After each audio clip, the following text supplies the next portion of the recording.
jump on, listen and watch Troy every morning, and listen to a few cool interviews and some great music. And a dash of daily dollop of Daz at the end just helps set you up for the day and puts you in a good mood, and that's great. I love it.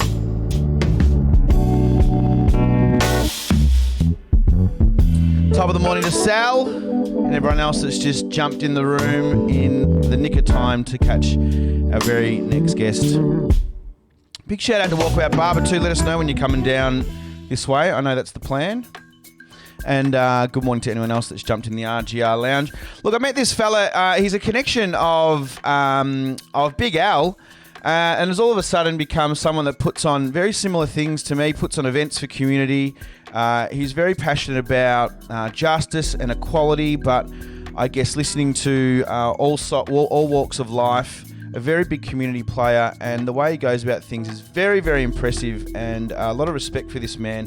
And he's a great supporter of RGR, and it is none other than Tyson Tuala, who joins us live right now. Welcome to the RGR show, brother. Thank you for having me this morning. Welcome, Awesome. welcome. How you doing? I'm getting there. I'm pretty nervous now. You sort of built me up quite a bit. Not normally used to that. So yeah, normally I'm on that side of the screen talking about other people. It's whack. I saw you fidget around. Like, what? But it is very interesting. It is interesting when you get interviewed. But Matt, thanks for joining us, man. I've been hanging to talk to you and seeing such the incredible work you do. It makes sense to have you on. Ev Dog says hello to you. He plays footy with you. Plays footy with you. Okay. A lot of people played footy with me. I wasn't that great, but I always like the party afterwards. So no doubt. I'm not too sure who it is, but like kia ora, bro, whoever it is. My man. And for the listeners right now, if you are in the chat room listening right now via Twitch, you can pop questions down there for Tice at any stage of the show, and I'll flick them over. Tice can't see them, but I'll make sure I pay attention to you. Hey, wrap up the Waitangi Day Festival. What a beautiful day. I know you had a small part in it. It wasn't your solo event, but man. Yep. Unbelievable event. Do you mind if I just sort of acknowledge you guys first, bro? Sure thing, brother. Sweet as. E tika ana ke mihi atu ki a koe Troy, mō tō ruruku I tēnei ata. Nau anō I tuku ngā kupu wairua me ngā kupu ruruku hoki. Thank you for your acknowledgement this morning, bro. Not only of myself, but the traditional owners. I always like that start to the show. Ka mihi ki ngā atua ngā mea katoa mai runga mai raro tai tiki Wainganui. Kia o atua hoki, banjo wā tina kōrua, firstly to our creators of all things and the guardians that oversee these lands. As I understand it, banjo and wā, thank you. Ka uri taku mihi kia rātou kua whetūrangi tia, haere atu rā, ka ki mai anō hau ki a tātou ngā kanohi o rātou mā tēnā koutou. To those that have passed recently and the family of those we're thinking of you at this time. E mihi atu ki ngā iwi takitaku o te whenua moia, ngā pākaiuhi o te ahi kai pupuri tōne nei te mauri o te whenua, ka mihi ki ngā tipuna me ngā uru pāo rātou mā, ka mihi hoki ki ngā iwi takitaki o te aokoraihi mai te rānei. Tēnei te whakamihi ki a koutou katoa e kawe nei ngā marua po rātou mā me ngā kaupapa huho o te hāpura. Just respectfully acknowledging the generations of traditional owners of this land. I'm west of the Werribee River, Wurrung country, so I pay my respects to the elders past, present, and all Indigenous leaders emerging. I also acknowledge our Aboriginal and Torres Strait Islander brothers and sisters and all the Indigenous nations of the world joining in today, who continue to uplift communities and champion rights to land, water, language and traditions. I support the Indigenous role in our communities and the fact that this land was never ceded. And yeah, bro, thank you for having me on. Hey. That has got to be the best introduction acknowledgement I've ever heard. I'm so glad I recorded that. Yeah, language go through that. Language is so powerful. I had no idea what you said until you told it in English, but the fact that you've got that in you is unbelievable. Excuse that noise. That means people are joining the room. And, nice. and following us, so thanks for bringing the power today. Language, did you grow up with it, or did you have to learn it later on by your own choice? Yeah, so my grandmother is my connection to my Māori line. So Matilda Pirini or Preeni, as she likes to say. It's an interesting last name, that one. basically we got a few different last names up north, but they believe it was our great-great-grandfather's first name and last name. And so we took it as the last name. Yeah, and now we're not too sure whether that comes from an Italian background or a Māori background, because there are all these Perinis over in Italy, and there's not many Pyrenees in New Zealand. So I'm not too sure if somewhere through the world wars or the travel, someone jumped ship and ended up in my valley. So I'm not too sure where that name comes from. But my grandmother was the last native speaker in my family.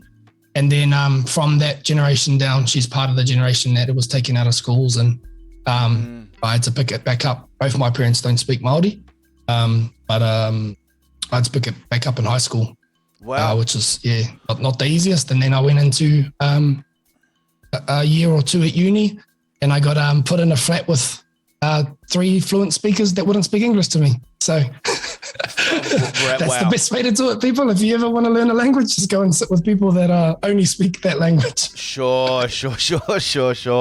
Wow, where did you grow up, man? Like, I know you spent a heavy time out in the West where you currently work and live, but tell us about you. Where were you born? Yeah, so I was born in Auckland. Sort of, not the capital, sort of the Sydney of New Zealand. If you've never been there, I haven't. My ancestry is from sort of on my father's side. My father's Samoan. His mother from the village of Lotofanga, and then on my father's mother's side, Māori from Pauringa, New Zealand, which is beautiful. Beautiful spot. Up in the north. Well, not quite the tippy top of the North Island, but pretty far up there. And then my mother, her ancestry is an Irish-English migrant, but her great-grandmother from migrated over and had my great-grandfather in Melbourne on the way over. So stopped in Melbourne, had my great-grandfather, and then they moved over to New Zealand. So I've got a little bit of Australian heritage roots in me, which is awesome, which is probably why I feel real comfortable here. But I was born in Auckland, 6 years in Auckland in the north, sort of going back and forward, holidays, New Year's, that sort of stuff, going back up to home, and then and reunions. And then I moved down to Napier. I was about 6 or 7, stayed most of my time through Hawke's Bay, East Coast, North Island, Te Kahungunu area, and then moved down to Wellington after I'd finished school. And then from Wellington, had a Skype call with a flatmate's brother-in-law, and ended up getting flown over to Canberra to go and play league and scaffold. And that's my Australian story. In Canberra, Sydney, and Melbourne. Got to Melbourne and thought, this is great. This is where I want to be, and haven't turned back since. This is my 10th year in Australia and 8 years in 8 years in Melbourne. Oh man, that's unreal. Tell us about I love some of the work you've done pretty much since 2019 or 2020. Going by your LinkedIn, this is because you didn't have the guts to make a bio for me. It's all good. It's hard to talk about yourself. I get it. It just feels weird, man. It feels weird when you start talking in the third person about yourself and Tyson he's Tuala. this and that. I was like, someone else needs to do this for me. It feels too weird. But you've done some incredible work, and that's what I'm really attracted to talk to you about that, because community work is hard work. It's definitely comes with some obstacles, because if there wasn't so many obstacles, we probably wouldn't be needing to do the work. But there's constant obstacles, generational, culturally. Tell us about some of the obstacles that you are noticing within the community that you are culturally from, also, but also your wider community where you are at the moment. Yeah, cool. It was funny when I was having to think about what to talk today. Everything that was coming up was like negative. Sure. And I was like, I want to go really good radio. I don't want to talk about really negative things, but I think when we discuss those barriers, we can talk about the positive things that are happening around them. So, yeah, some of the barriers that I first found here was, a lot of the time people come over to Australia, Melbourne in particular, from New Zealand to sort of get away, start a new life. Yeah. Or they may have had some experiences that they're not too fond of or are trying to get out of, which is awesome that they've been able to find a safe haven here, which is also why I think, some of our New Zealand and Pacifica and pretty much everyone that comes from another country that was less well off works so hard here.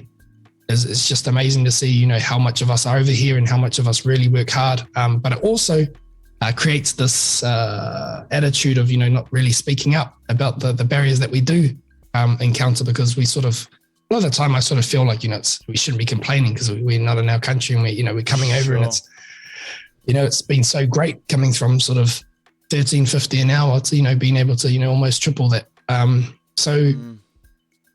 Some of the barriers I've seen recently, they definitely got a lot to do with immigration law and the barriers that we have as New Zealanders, New Zealand citizens or citizens from via that New Zealand pathway from the islands, and the inaccessibility to funding, to, mainstream services, to mental health supports, especially during this time. Even the COVID safe payments at a time, no New Zealand citizen could access them for a certain amount of time until we had enough advocacy at those higher levels to change that, similar to our international students and stuff like that. But main barriers at the ground, we're seeing it that, I saw when I first started in this sort of role as a community connector, worker, support person. I don't really know what I am at the moment. I know my title is multicultural youth worker, if that helps.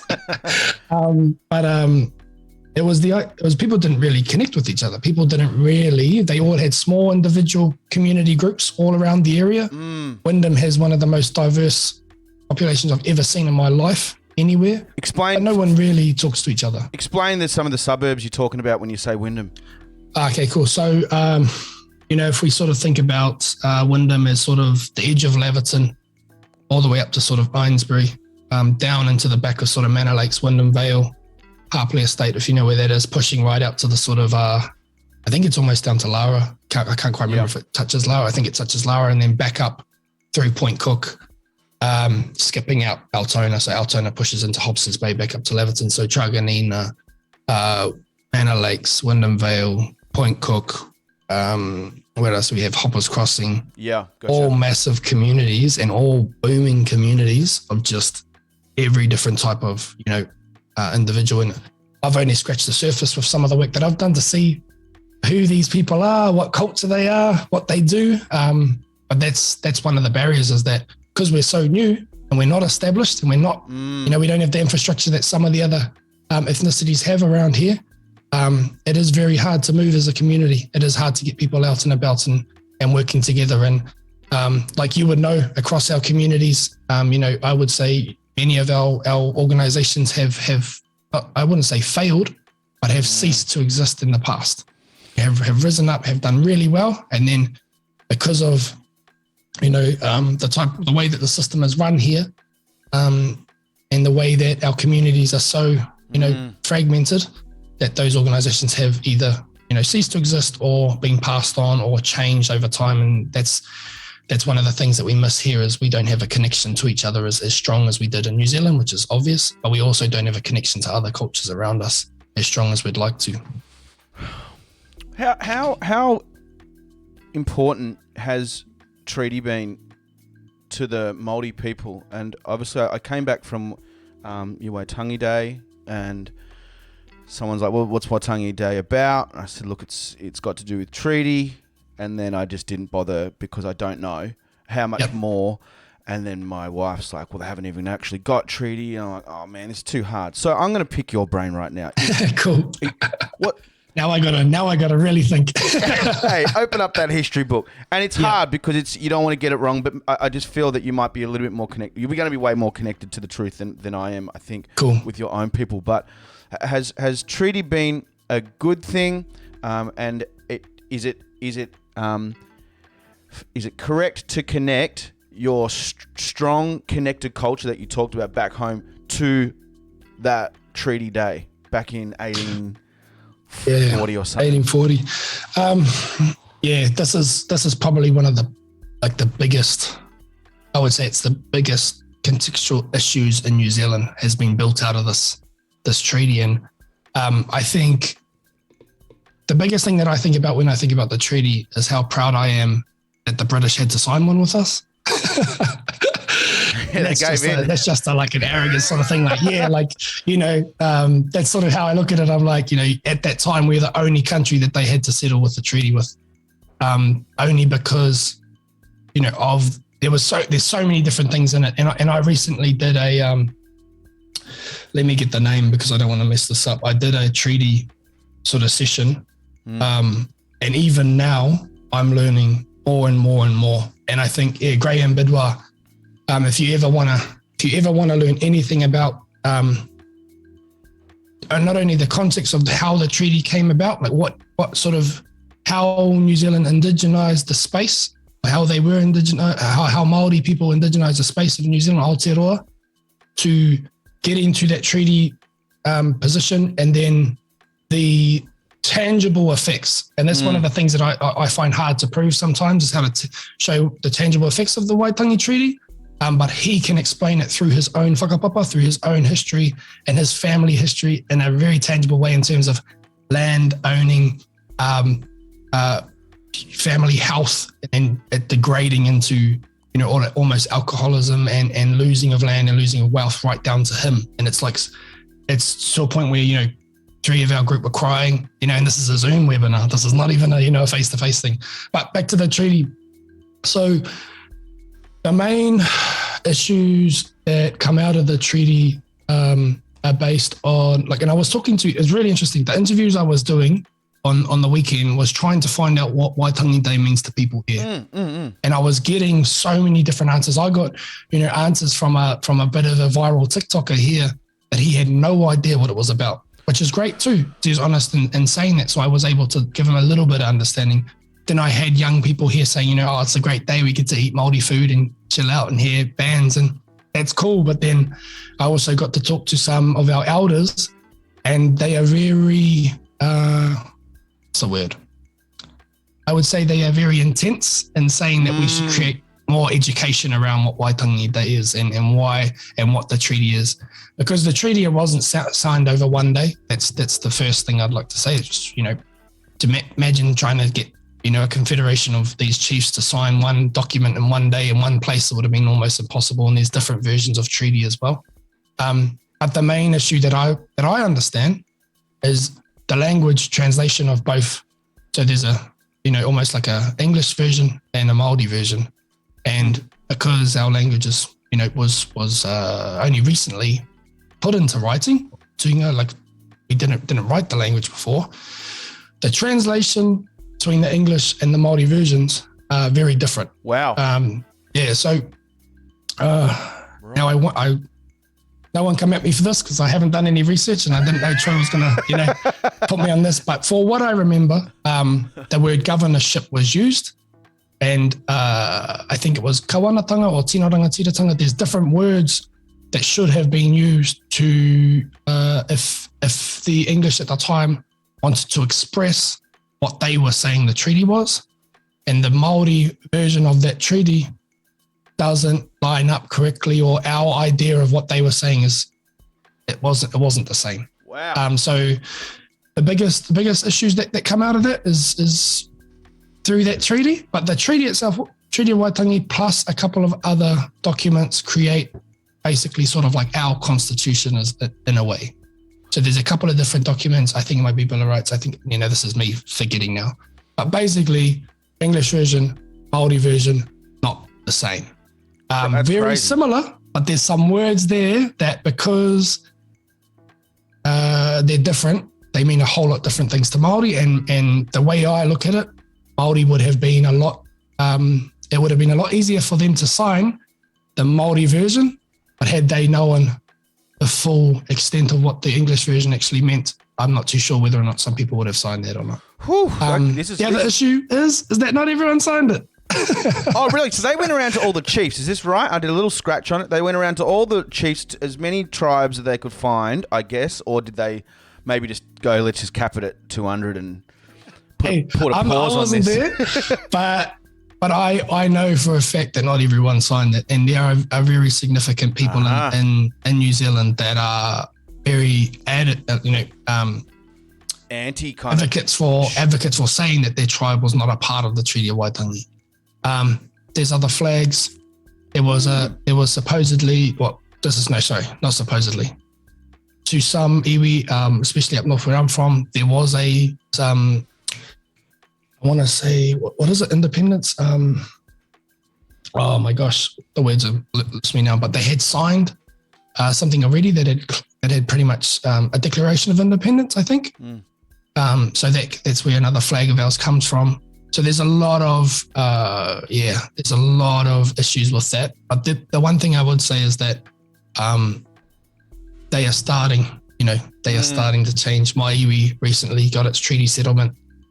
And so we can see from the treaty settlements, the money coming into our rohe or our areas, and then our people utilizing that money and, creating health initiatives, creating all these different things that I can see, started when I was a kid, or probably more so when my great grandmother was in school. There were advocates at that age group that had started things that probably they thought, they never get to see what's happening now, unfortunately. And hopefully, this is the journey your countrymen are taking now. Is the Staces, the Mandys, that Debs, that all those ones that are not necessarily, you don't really know what they're doing at the moment, but in 30 years we'll know very clearly how important their work is. So yeah, I'm not the best person to speak on Waitangi. All I know is that next year we're going to be doing a Waitangi week, getting the experts over, because it was very clear from my elders at Waitangi that we needed to do some more education, which is cool. We have got to get a clip around the ears sometimes. That's beautiful. I understand. We do that kind of thing with NAIDOC. There's a fair few days there where there's opportunities to sit still and listen, and then the last one is the celebration. Sounds like a smart move. Something very beautiful happened when I went out to the event, the Afronesia event, which is another great event that you put on. Congratulations. It's coming from an events brain. It's just epic. There was a moment there that you got up and danced in your cultural ways, and you have to refresh me. There was a fella that got up there that was nervous didn't want to get up. I think he was from out of town or something, but you encouraged him and got him to the point where he could get up and share what he knew. The way that was rough, man. Afronesia itself was like an amazing event for me. It's probably one of my highlights of being able to organize something like that. By all means, it wasn't necessarily perfect, and I got a few things wrong, and I still have to work a few things out after that. But the main idea around it was, how do we not only just say, at that level that we're at and sort of community workers, hey, let's work together, let's do this together, but actually go and do it. And then, push past the barriers of, it's probably not a good idea to have Pacifica and, South Sudanese in the same room together, that sort of stuff, and just go, well, you guys don't know, we know, we'll go do it. But basically behind the scenes of Afronesia, we had, through my work, CMY, we had groups of young sort of school-age students around Melton, Brimbank, Hume and Wyndham, preparing to go to Four Seas, which is a cultural event down in the southeast, which is beautiful at Bunjil Theatre, and that theatre is amazing. I could not believe it when I've been there. I've only been there once, but as soon as they said we can do some cultural performance, they invited the Northwest over, said, hell yes, we're going. And then we got there and COVID happened, so these young ones that we've been, mentored and trained had nowhere to perform. And so it just sort of seemed easy. We just add that to this and we'll go ahead. And that was the easy thought process at the time. And then it got harder and harder with the vaccination mandates coming out. And then, you had to have these young ones vaccinated to even be a part of a community center or a community program. And, the pressures that put on mentors and workers like myself and my teammates, got into some real sticky situations. And then we go into, almost groups going down from sort of almost 60 people to like 28 in a day, and then if you know anything about youth and, their friendship and word of mouth, like it's a very hard thing to, keep that positivity up and keep that commitment up when half your team falls out. So what you saw on that day was the ones that managed to stick it out the whole way through, managed to learn all those dances, fundraise for their uniforms, culture, and that's what it was funny to me because I was sort of thinking, oh, we'll just wear t-shirts and we'll just chill and they're like, no, we want the full, we want the full Monty or whatever, and they got, I don't know, maybe I would say between $2,000 and $6,000 of fundraising over months to make sure that they had the actual costumes, and they reached out to locals and they reached out to overseas to get those costumes, and I thought that was amazing to be able to do that through COVID.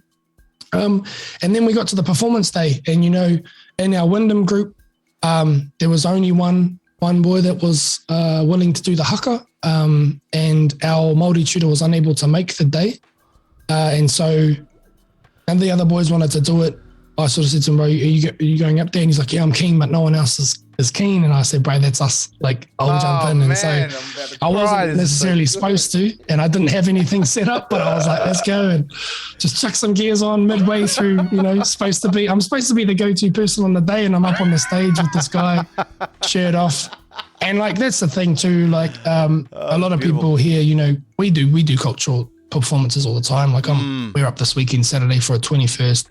We're doing, school holiday programs, all that sort of stuff. But for me, I don't really, I just see it as a tool to help increase awareness about our culture. And if I can get that young man, he learned everything, and he isn't, I don't want to say his full name, Eamon. I can't quite remember his other ethnicity, but he's Māori something. I want to say, what do I want to say? I can't remember.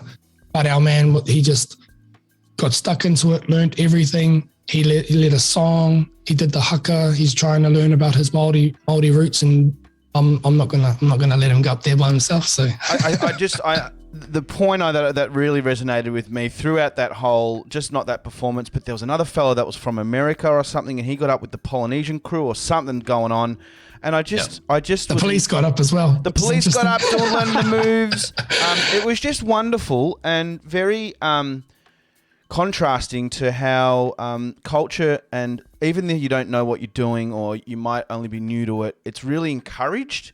It's really invited, where I can only speak from my own view in my own community.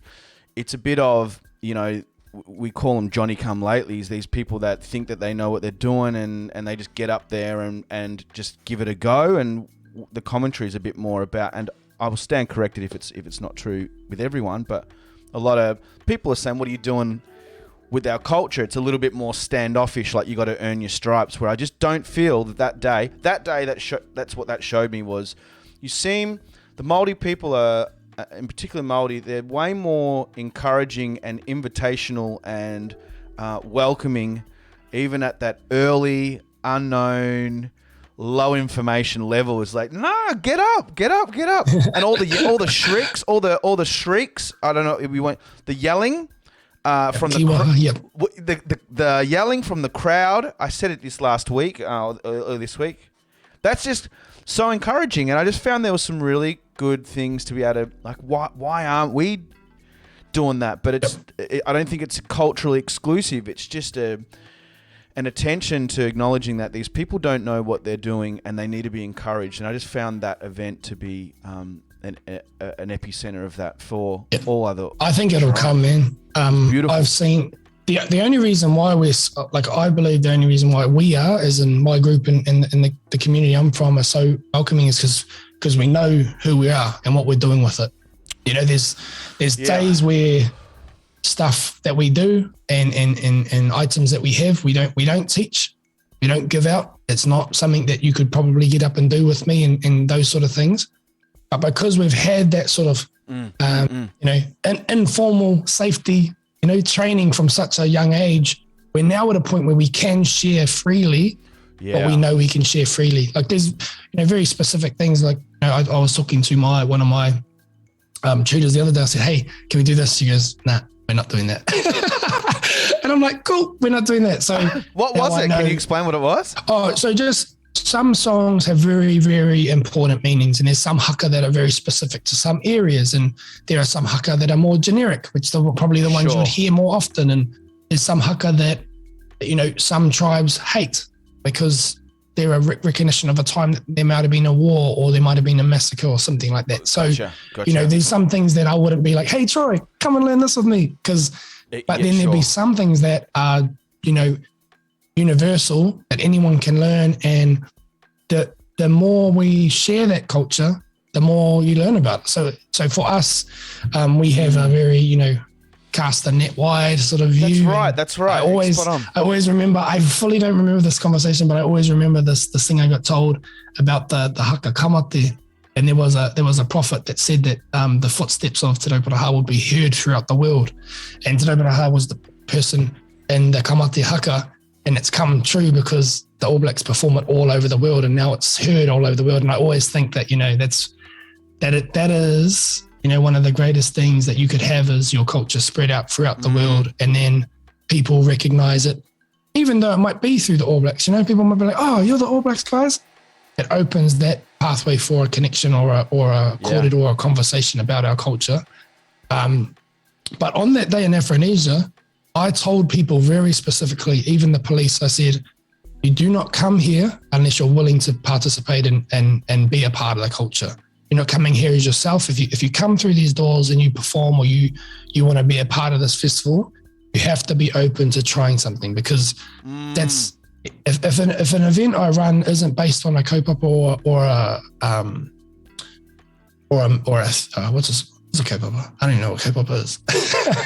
On like a theme. Sure. If it's not based on a theme that creates some sort of positivity or crime prevention or community empowerment, then I don't want to do it. Like it's not something that I want to do. So if you're coming with I'm just going to come get a feed and I just want to listen to some cool music and leave, or you're not going to get anything out of my event. You're going to be worse off. So you better just come in, open your mind, shed your whakama, shed your scaredness, your apprehension, and just jump in there with sort of 2 feet.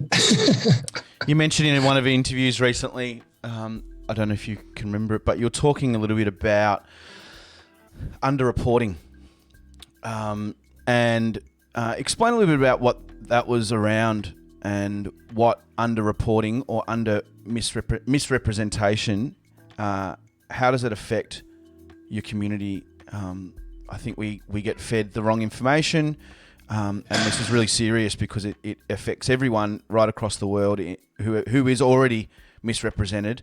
The media and online digital and any other platform out there misinforms, but you also dug a bit deeper in that interview talking about it's actually been the information's wrong. It's been underreported. Reports are not the reports that you're trusting are not reported correctly. How did you see that, and how did you respond to it? Oh, good question.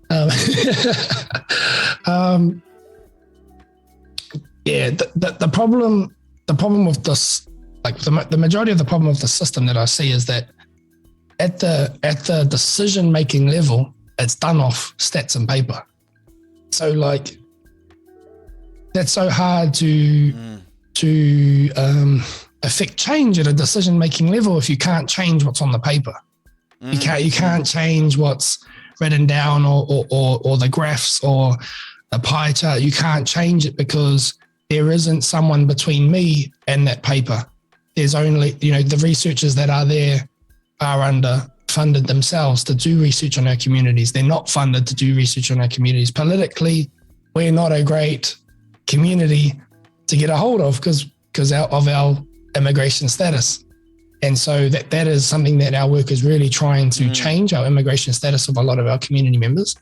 But the only way that at the moment that I see is working is one, advocacy at these sort of things, yelling at someone over Zoom, playing the game, figuring out how to talk to people that are at a decision-making level, advocacy through my work, through CMY, and then changing things on the ground. So going out to, our community groups, connecting one another, talking with our leaders, getting everyone together, and then welcoming them down to days such as Waitangi and getting in their ear, because at the moment, and it's not a complaint, but we'll definitely be looking for, researchers, our young people from Pacifica backgrounds that are going through university at the moment, and we're seeing a lot more of that, which is awesome. Advocating to them to say, hey, listen, is there a way to get that research done? Because if that research for not only our community, but our population not so much the actual stats itself, but the categories. The categories are even incorrect. The amount of times I've seen, New Zealand, Māori, Pacifica, different words, all misspelt and incorrect and wrong. And, it's so hard because this takes years to change. Yeah. And when I first started, I thought, oh man, I'll change this in 2 years. That's easy. My ego needs to be checked a few times in that space, and it has been. But I think, that's the one thing that I'm doing at the moment is trying to show a lot of universities, a lot of philanthropic organizations, the importance behind funding research around not only my culture, but we're all sort of fighting for our own cultures as we go, and then also so research around what's happening, who's here at the moment, and then trying to find out ways to report what our community does, because we are one of the worst communities for saying what we do. And sure. I think that's a great thing there. I feel like it's like a very humble stance to take, but you'll see me. This was one of my New Year's resolutions this year, was to show off a bit. And I've said it to a few people. I want to learn how to show off more because our community has done stuff for so many years here, and we don't show it off enough. We don't put it into the realm that the decision makers sit in. Get a bit louder. I feel you. And it's you're right. It's not it's almost it's not indigenous ways to do that. It's not what I'd much rather get you around a table and explain what we're doing rather than post it on social media and tag you in it. Well, I think these events that you put on, brother, it makes a lot more sense. And thanks for giving us context on not just how good it is to see communities do something positive, but I mean, that Afronesia Festival is one of the most powerful things I've ever seen. I don't think you're ever going to see that many different diverse cultures all hanging out in one small area on an oval playing basketball. It was great to see the Sudanese community down there knocking around with the Polynesians and the Samoans and the Maldives and the police there. And I thought it was a great start to doing that. If that's just the surface, then you got some great things ahead. How many more events you got lined up? Because the events are pretty powerful. I know they take. You're probably refreshing yourself from the Waitangi Day, but anything more to look forward to, and how can we, I guess, support what you do, and I guess we want to be the eyes as well, and the voices for you as well. Well, we just came off 56 schools over 18 days of cultural performances. So I'm pretty smashed off that. So we traveled around to different school holiday programs held by Team Kids. They do like before school, after school holiday care, and we did 3 schools in Geelong. I think we did 3 schools in Geelong. We did 45-minute sessions with kids at school holiday programs, just teaching them about Māori welcome, how we welcome, and they would learn an Indigenous welcome, and they learned another type of welcome as well. I can't quite remember what ethnicity or nationality it was. But we did that for January. Every Sunday we did a session called Meet Me in Tāneet, which was about allowing a COVID-safe space for community to come out and meet together and sort of reactivate our local artists.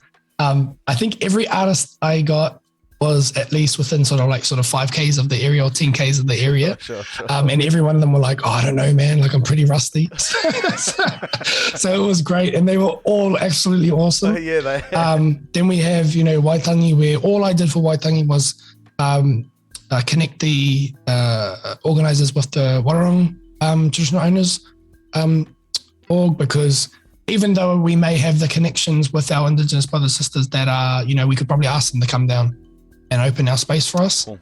I truly believe in that culture. Any type of cultural property, any type of cultural performance needs to be paid for. I'm a strong advocate of that. And then, so we have Waitangi, then we have a few events coming up in March around that Harmony Week. But maybe the main one for these next weeks is the fundraisers for Tonga. So we have a fundraiser this weekend.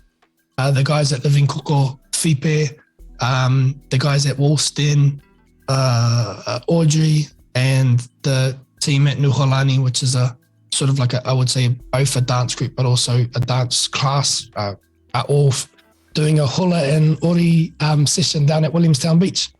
Williamstown Beach, cool. Well, that's something Williamstown Beach, they're going to go down there. We're going to learn a little bit about hula and ori, and I have only seen it. I've never done it myself. So, and it's funny because I ask people all the time, I'm like, can I come to this? She's like, no, this is woman. This is woman. This is not an exclusive thing, but to look after our wahine and to give them a safe space. And Fipe and Pitsy are some of the best at doing it that I've seen. I think but they're now opening it up for everyone. Huh? Fipe, is she into coffee as well or something like that? She's into the chocolate. Yeah. I'm going to get her on here. I met her years ago. She's a champ. 100% get her on here. The stuff she's taught me about sort of thinking ethically around any type of work you do, not just, I'll get the biodegradable cups instead of these cups. It's like, to the point where I'm thinking about when I, create something, what am I doing? And shout out to the Pacific Climate Warriors as well for doing that for me as well. But yeah, we're getting done this Saturday. I'm going to go for a dive out at Williamstown Beach before, get some, abalone, and the Modako crew which is Jeremy up. I'm not too sure if you've crossed paths with Jeremy yet. Jeremy Nakora. Yeah. Yep, Nakora. Ikora and Fallon, Tapa, Shannon, Bell. I think all their pika are going to come down and do their training before it. So there's going to be quite a few people there on Saturday. So you're going to blend into the crowd if you come down. You're not really going to be standing out. I think that's down. The great thing that resonates from you, Tyson, is it's always the doors are always open. It's such a beautiful thing about our ways. The door is always open. The fence is very low. If anything, there's no fence. There is no fence. Where if there's a fence, you won't know about it. You won't know about the event. And there's been some things that we've done backdoor. That's right. But if I've put it up, it means you can come. And and it's the same with almost every other thing that I go to in terms of the Indigenous meetings here. I go to just show support. Like 90% of the time, I won't even talk or just sit there. And I've learned that from Jeremy, and I've learned that from the teachings that I've had. Very small teachings, but I've learned a fair bit from our Indigenous sort of context that we've had in the past.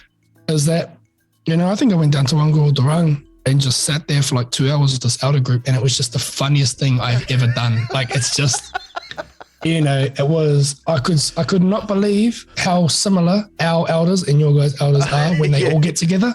It's like they're back in primary school. It's unbelievable. It's awesome. Yeah. So yeah, just even wonderful. If it's, if you're, that's what I say a lot of the time too with mainstream organizations or people that work with our community. I said, if you just turn up, you will learn more from going down to a fundraiser, from going down to a rugby game, to going down to a church, than I could teach you in a cultural, responsiveness session.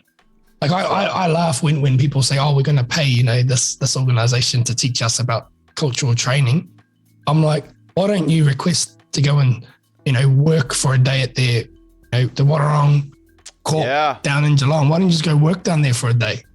And you'll learn real quick, take your shoes off at the door. Don't do this, don't do that. And sit in and ask to sit in on sessions with clients, or ask to sit in with people, because all you're going to do is get this, 1 hour of me telling you all these rules, walk into a Pacifica community or family house and freak out.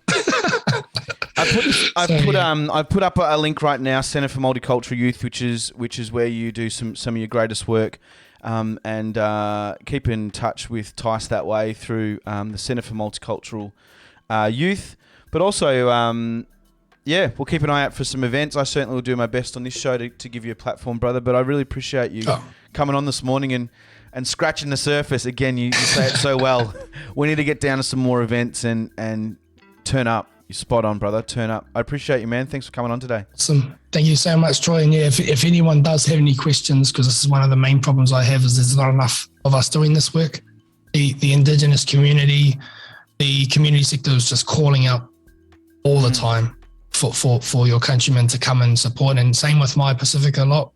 If you've ever thought about being a part of this work, community work, don't listen to the myths that you don't get paid well. don't listen to the myths that, this isn't a real job or a not-for-profit can't make money. These are the things that are holding you back from leaving that type of work and coming into the community sector. Feel free to reach out at any time to discuss it. More than happy. You're the man. Thanks again. We're going to kick off with one of your song requests, brother. Thank you so much once again, Tice. Thanks for that. You're the man. Ka kite.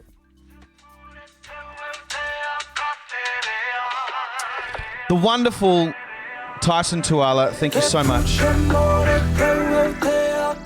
For as he very well explained, it's not enough time each time, these 45 minutes or 30-minute cultural sessions. Hopefully they can lead to more involvement from you, from your families, your own communities.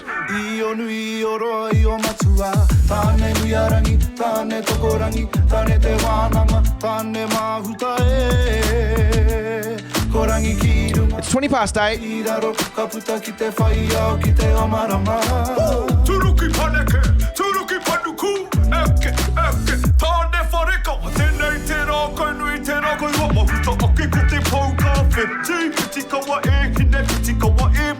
Te aka, te rea, ka tipu